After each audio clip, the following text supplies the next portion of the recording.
Thanks for joining us on the Who, What, Why podcast. I'm your host, Jeff Schechtman. Long before the internet, in the early days of talk radio, the all-night hosts were the progenitors of what was then modern-day conspiracy theory. Hosts spent hours talking about crop circles, animal mutilation, Area 51, and all manner of events and evidence that could be used to construct a hidden narrative. The idea then, just as we've seen evolve in the past several weeks with Jeffrey Epstein, was that strange things were happening, that evidence in plain sight could be interpreted in ways that evolved to different conclusions. The narrative was always about the interpretation of evidence that was in plain sight. We were told that we just didn't understand the full impact of what it meant. Today, all of this has changed. Almost like science, the conspiracy theories of today, from people like Alex Jones and Donald Trump, are not about another way of interpreting the world. It's all about flat-out lies, fabricated rumors, and it's often presented with the only backup being the mantra people are saying. In so doing, this new way in which conspiracies are presented undermines the very fabric of democracy, as it discourages events from being looked at with legitimate alternate interpretations. We're going to look at this today with my guests, Harvard professor Nancy Rosenblum and Dartmouth professor Russell Muirhead. They're the authors of a new book entitled A Lot of People Are Saying, and it is my pleasure to welcome them here to the Who, What, Why podcast. Nancy, Russell, thanks so much for joining us. Thanks for having us. Glad to be here. It's great to have you both here. Nancy, start with you. Why should we even be spending real time talking about this whole notion of conspiracy theories? Well, for one thing, because whenever a new phenomenon really takes over public life, the way this new conspiracism has, it's worth noting. And it's also, we find, quite disorienting. That is, it's one thing to have a conspiracy theory, which is an explanation of events, and your introduction was just wonderful, Jeff. It's another thing to have bare assertions that an election is rigged or that the National Park Service has doctored photographs of the inauguration to suggest that the crowd was much more modest than Trump has claimed. So it's a new phenomenon. It's a very disorienting phenomenon. And as I hope we'll discuss, it has very real political consequences. Russell, talk about what you've seen as the tipping point for this. Certainly, Donald Trump is not the beginning of this trend that we're seeing. Talk a little bit about that. Yeah, that's right. I mean, when we first started looking at this and trying to make sense of it, Donald Trump had just barely announced his candidacy, and it wasn't clear that he would ever move from the periphery of politics into the center. And we noticed things like Alex Jones down in Texas warning people down there that the United States Army was planning to take over the state of Texas and declare martial law. This is the Jade Helm conspiracy of, I think, 2015. And it, struck us as really, really strange that that Texans would worry that the United States Army was planning to take over the state, to the point that the governor of the time, Abbott, actually called on the National Guard to step up their enforcement of individual rights in the state and keep a keen eye out for the possibility that the United States Army might be invading. So we really started to see this bewildering and mystifying almost new conspiracism at work. You're right. Before Donald Trump took it into the White House, I have to say that, even in Donald Trump's hands, it remains somewhat difficult to understand. We continue to be bewildered. For instance, scholars of conspiracy used to think of conspiracy theories as almost the province of losers or outsiders in politics, as a way of making sense of power when you didn't have access to power, when you were a long way from it. When Donald Trump was elected to the presidency, he said that the election by which he was elected was rigged. And it's really unusual to see the winners of elections saying that the election was rigged. So at that point, we really knew something very, very different was happening. And talk a little bit, Nancy, about traditional conspiracy theory, where this phrase comes from, and kind of how that evolved, the original idea of this. Yes, I think the conspiracy theory is just that. It's a theory. It's an explanation of some event. And what conspiracy theorists do is they collect, as you suggested, evidence, sometimes evidence in plain sight, but often evidence that official explanations overlook or lie about on this view. And they connect these dots to find patterns, and the patterns evolve into a narrative and an explanation. And usually they're always being amplified and made more complex. You add information, and the theory grows and grows. So, and it's a theory because it's an explanation of things. And sometimes conspiracy theories are true. We want to acknowledge that. We want to give a certain due regard to conspiracy theories. When people say that the officials in Michigan were responsible for tainting the water in Flint and then covering it up, it was a true conspiracy theory. So sometimes the evidence and the explanation is warranted, and sometimes it's not, and sometimes it's a very confusing mix of the two. But conspiracy theory is an attempt to use what we think of as ordinary reasoning, that is, evidence and argument, to make the unbelievable believable and the unintelligible intelligible. And what we have today is the really quite dramatic uncoupling of conspiracy and theory. In fact, sometimes, though, we have found historically that what we take as conspiracies turns out to be layers and layers of incompetence. Yes. Yeah, that's very right. I mean, I think sometimes, what classic conspiracy theorists do is they make the world into a much more orderly and controllable place than it actually is. And they discount the important role of incompetence and accident. As Nancy says, many times conspiracy theories are wrong. But sometimes they're right. And to know the difference, you actually have to look into them and think through the evidence. I was going to say that psychologists who study conspiracy theorists suggest that they have cognitive mechanisms that we all have but are much amplified. So, for example, they always see, as you just said, agency, active agency and will and deliberateness behind events, not accidents or unintended consequences. And they look for proportionality between a cause and an effect. So 9/11 could not have been the work of 19 men plotting in some dusty corner of Afghanistan. It must have been more complex. The government was involved, or Jews were involved, or some other more complicated explanation. And then they use this cognitive mechanism that we call confirmation bias, which is that they already have an idea of how the world works, who the enemies and who the friends are, and they collect that information that affirms that. So these are things that we all do, but in conspiracy theories, they're much amplified, and they really end up, for some people at least, becoming a kind of mindset through which we view the world. And Russell, in many ways, though, they appeal to the same kind of baser instincts in people. I mean, as Nancy talks about, that part of what drives conspiracy theories is this need people have to try and make sense of something, not wanting to believe that even horrible things can be an accident, this idea of trying to impose some kind of order. And what we're seeing is that a lot of these lies and sort of this modern-day conspiracism is really appealing to that same mechanism in people. It's just doing it in a different way.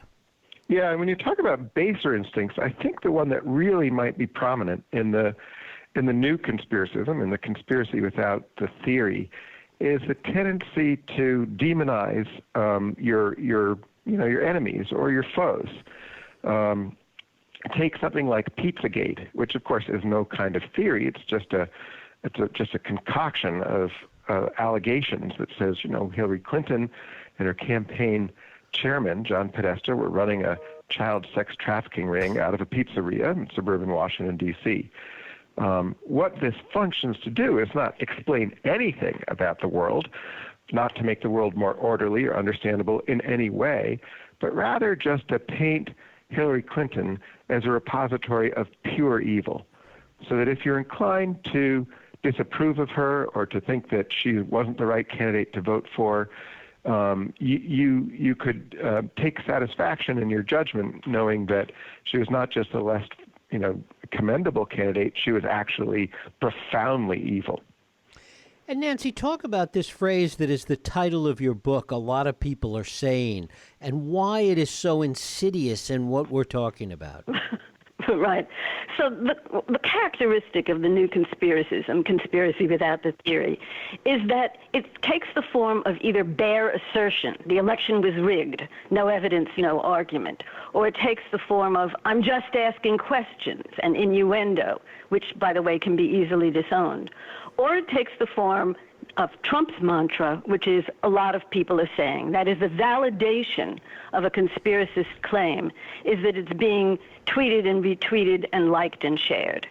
That is, it's a kind of social validation, not a validation in terms of what we think of as ordinary political reasoning. And the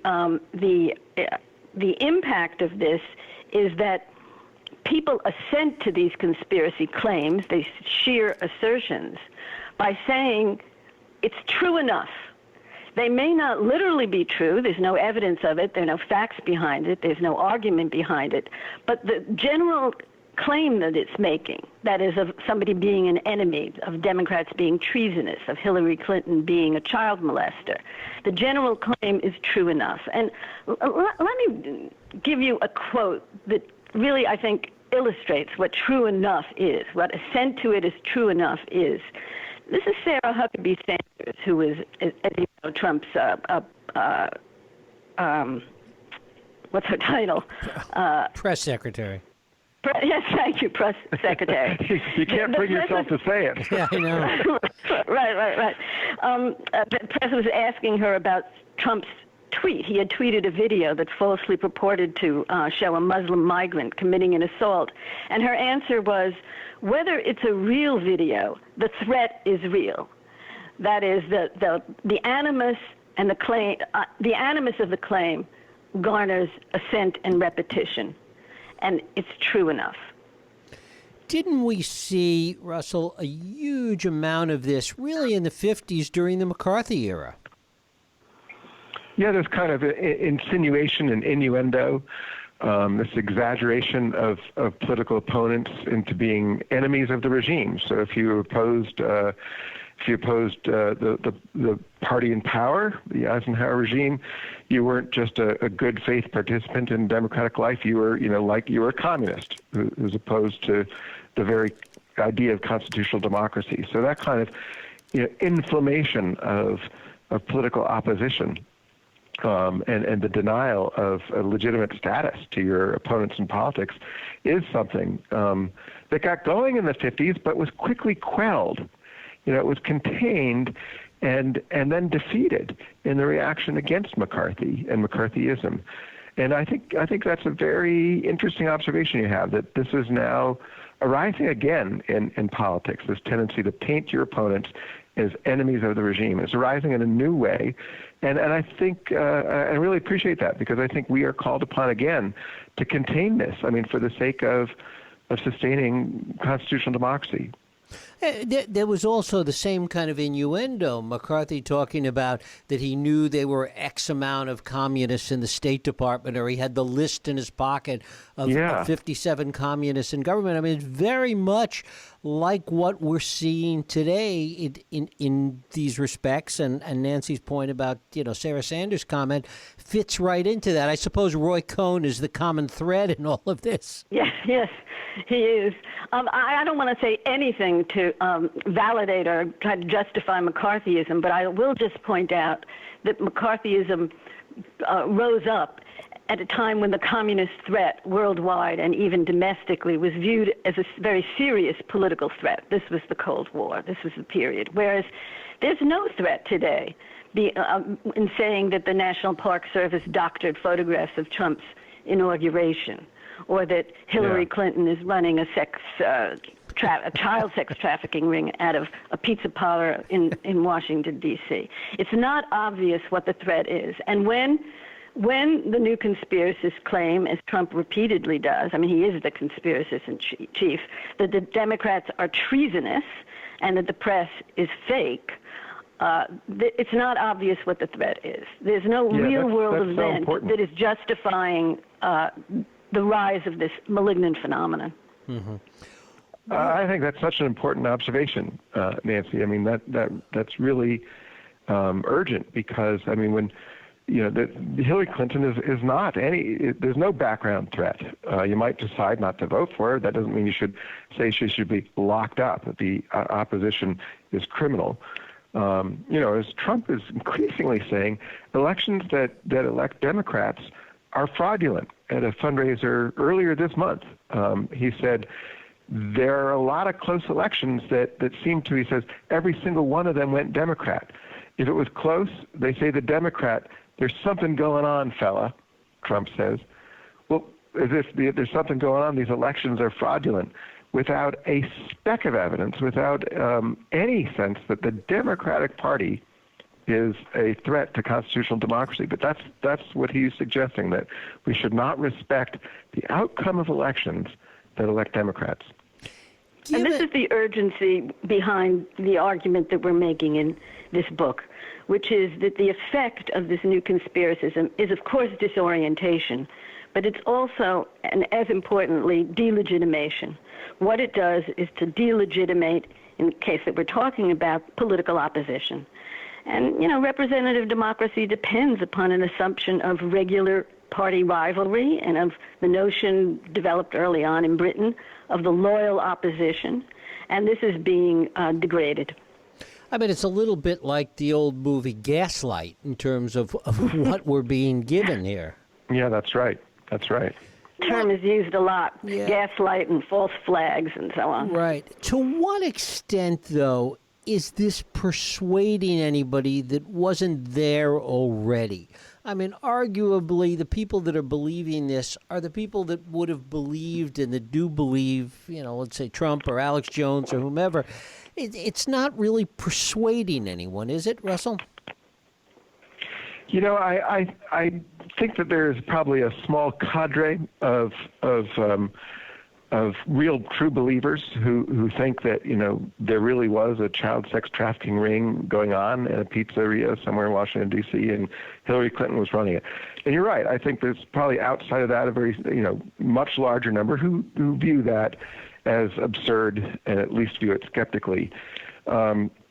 Nonetheless, I think that the invitation to view your political opponents as profoundly evil, as deserving of being imprisoned, and the invitation to think that all facts that come out of knowledge-producing agencies like the National Weather Service or the Census Bureau or the Bureau of Labor Statistics are faked, are part of a conspiracy to make one side look good and the other side look bad. This is, I think, a very corrosive, potentially very corrosive tendency. Because once we no longer believe that statistics can be used to make decisions, it's going to be really hard to make effective decisions in democratic life. There is another very concrete result of this that's independent of how many people we think truly believe or think these things are true enough, and that is the president can act on his compromised sense of reality, and he does. That is, he sees conspiracies in government agencies and he fires the principals. He invents institutions to try to affirm his notion of a conspiracy going on in elections, like his Election Integrity Commission. He can derail or hijack institutions to go along with his notion of conspiracy. So, for example, he has this idea that we have an invasion at the southern border. And in fact, on some versions, George Soros is bribing these migrants to come to the United States. And he sees this invasion as such an almost military threat to the country that he calls up the American army to stand guard at the border.